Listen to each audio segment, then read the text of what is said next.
تو اس کے بعد جو ہے مولوی عبدالحق کو بابائے اردو ہم اس کو کیا بابائے اردو کے نام سے بھی جو ہے ہم اس کو جانتے ہیں۔ تو یہاں پہ جو ہے بچوں کو کنفیوژن ہوتا ہے کہ دونوں باتیں جو ہے صحیح ہو سکتی ہے، لیکن یہ جو ہے بالکل غلط ہے، بالکل غلط ہے، دلیل جو ہے بالکل غلط ہے۔ اس وجہ سے جو ہے ان کو ان کو جو ہے بابائے اردو نہیں کہلاتے ہیں۔ ان کو جو ہے یہ خطاب کس نے دیا تھا؟ محمد یوسف نے، جو کہ ایک طالب علم تھے جامعہ عثمانیہ کی۔ انہوں نے ہی جو ہے 1935 میں بابائے اردو کا جو ہے خطاب مولوی عبدالحق کو دیا تھا۔ تو یہاں پہ جو دعویٰ صحیح تھا، دلیل غلط تھی۔ اس پہ جو ہے کوشچن پوچھا گیا تھا پچھلی بار۔ تو اس کے بعد اگر ہم دیکھیں گے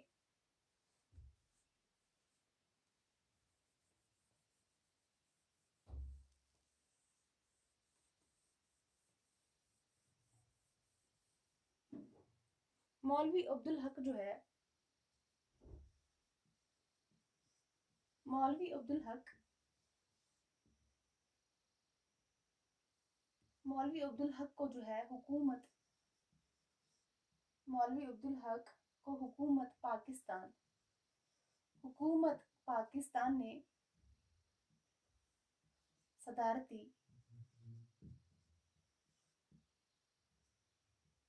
مولوی عبدالحق کو حکومت پاکستان نے جو ہے صدارتی اعزاز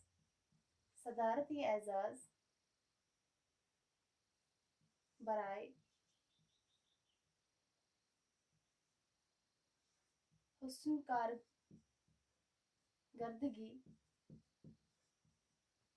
کارکردگی جو کہ ہے 1959 عیسوی کو عطا کیا تھا۔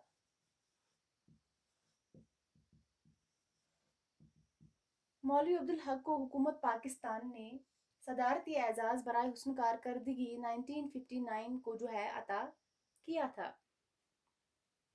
اس کے بعد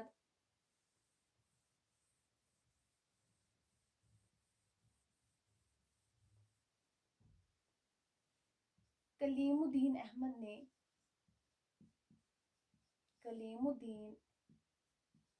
احمد نے لکھا ہے، کیا لکھا ہے؟ لکھا ہے کہ مولوی عبدالحق جو ہے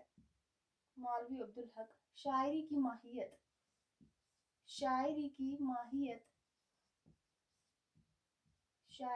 ماہیت اور اس کے جو ہے مقصد سے بیگانہ ہے۔ یہ کس نے کہا ہے؟ کلیم الدین احمد کا کہنا ہے مولوی عبدالحق جو ہے شاعری کی ماہیت اور اس کے مقصد سے جو ہے بیگانہ ہے۔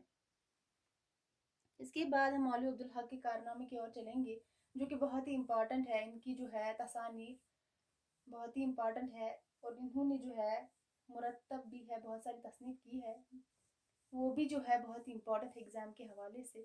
تو ہم دیکھتے ہیں یہاں پہ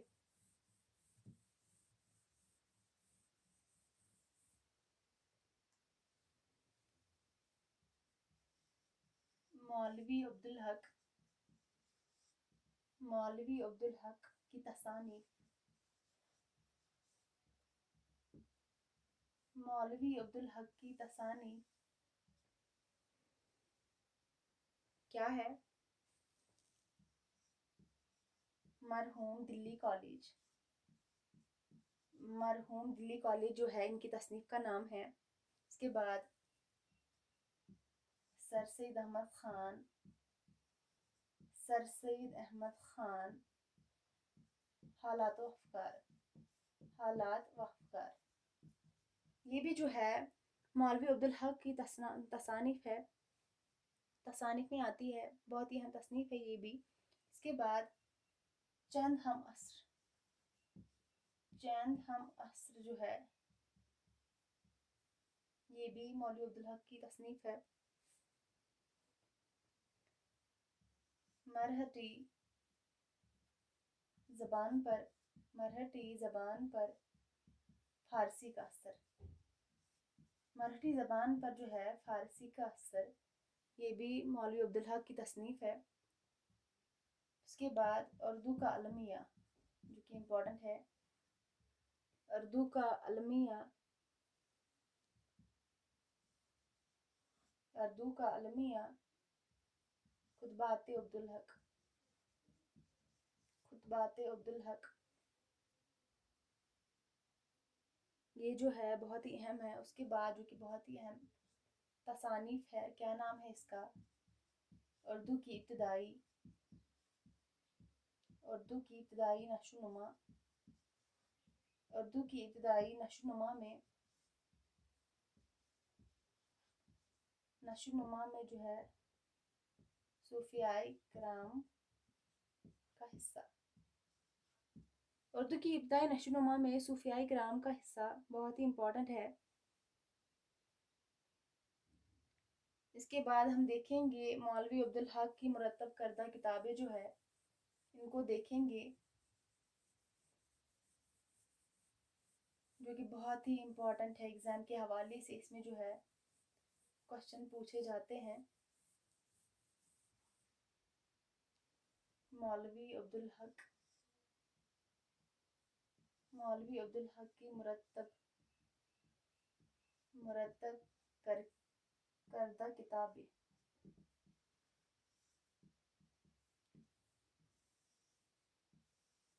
تو آئیے دیکھتے ہیں کون کون سی ہے۔ سب سے پہلے ہم دیکھیں گے کتب مشتری، جو کہ بہت ہی امپورٹنٹ ہے، ایگزام میں پوچھی جاتی ہے۔ کتب مشتری جو ہے مثنوی ہے، کس کی ہے؟ ملاوجھی کی ہے، اور اس کو جو ہے مرتب کس نے کیا ہے؟ مولوی عبدالحق نے جو ہے اس کو مرتب کیا ہے۔ اس کے بعد انتخاب کلام میر، انتخاب کلام میر، اس کو بھی جو ہے مرتب کیا ہے مولوی عبدالحق نے۔ اس کے بعد صبرس، باغ و بہار، صبرس، باغ و بہار، ان کو بھی جو ہے مولوی عبدالحق نے مرتب کیا ہے۔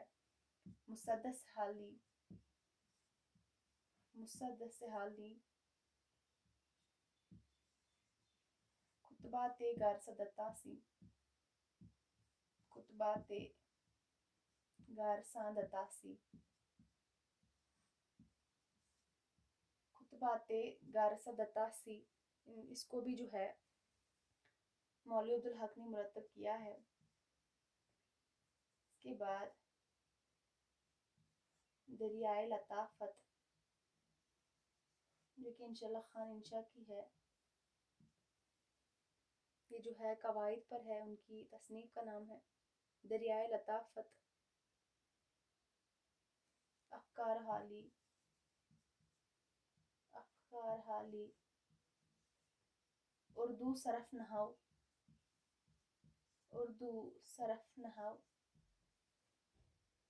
ذکر میر،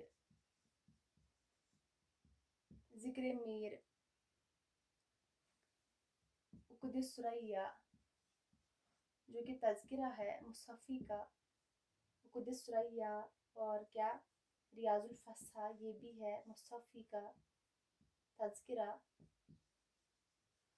مصحفی کے مصحفی جو ہے ان کے تین تذکرے ہیں، عقد الثریہ، ریاض الفصحى اور تذکرہ ہندی۔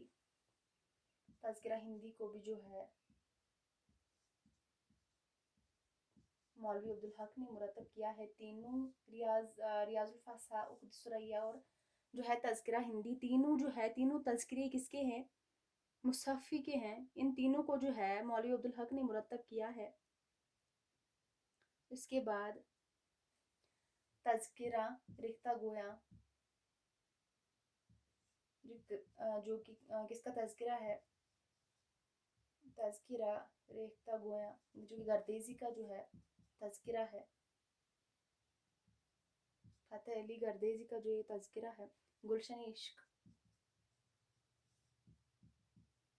گلشن عشق، اس کو بھی جو ہے مولوی عبدالحق نے مرتب کیا ہے۔ مخزن نکات، مخزن نکات، یہ بھی جو ہے تذکرہ ہے۔ خواب و خیال،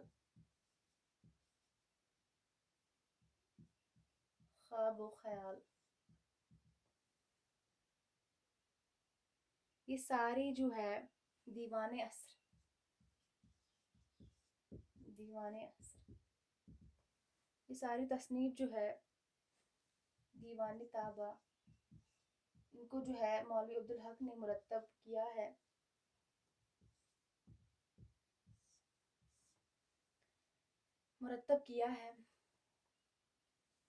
اور جو ہے رانی کیتکی کی کہانی، رانی کیتکی جو کہ انشاءاللہ خان انشا کی ہے، رانی کیتکی کی کہانی،